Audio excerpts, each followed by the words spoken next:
Tiniyak naman ni Pangulong Noynoy Aquino sa mga mamamahayag na gagawin ng kanyang administrasyon ang lahat upang mabigyan katarungan ng mga biktima ng media killings. Inihayag niya ito sa Media Nation Summit for News Media sa Tagaytay. Saksi si Julio Segovia. Silent prayer to our friends, our journalist friends. Dahil ikatlong anibersaryo ng Maguindanao Massacre, taimtim na ipinagdasal ang mga biktima sa pagbubukas ng 9th Media Nation Summit for News Media sa Tagaytay. Si Pangulong Noynoy Aquino na panauhing pandangal ng summit, bagamat di direktang binanggit ang massacre, nanindigang gagawin ng lahat para mabigyang hustisya ang mga biktima ng media killings.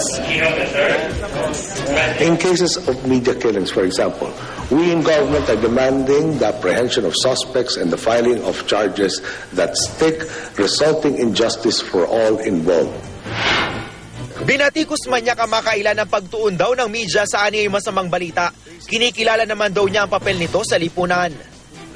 I've always believed that the media is both a bulwark of freedom and an instrument for empowering our fellow citizens to take responsibility for their actions and achieve positive change. Ayaw na raw niyang maulit ang pagbusal sa bibig ng mga mamamahayag ng martial law. Gayunman, may paalala ang Pangulo. Like any profession imbued with public interest, at the heart of skepticism or even hostility lies the question of conflicts of interest. For instance, what are the parameters concerning endorsements? What are the requirements for sources? Alam daw ng Pangulo na hindi biro ang trabahong sinusuong ng bawat mamamahayag. Kaya para hindi na raw matukso ang media men sa korupsyon na siyang paksa ng Media Nation Summit ngayong taon, gaya ng ibang empleyado, dapat daw magkaroon ng just compensation ang nasa industriya ng pamamahayag. Given the hard work they do and the high standards everyone should demand of them, it becomes legitimate to ask whether their pay and benefits are commensurate to the high standards of integrity demanded on them.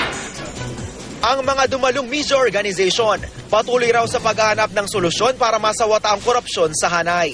Ang Vice President for News Programs ng GMA7 na si Jessica Soho na dumalo bilang kinatawan ni GMA Chairman and CEO Attorney Felipe Gozon.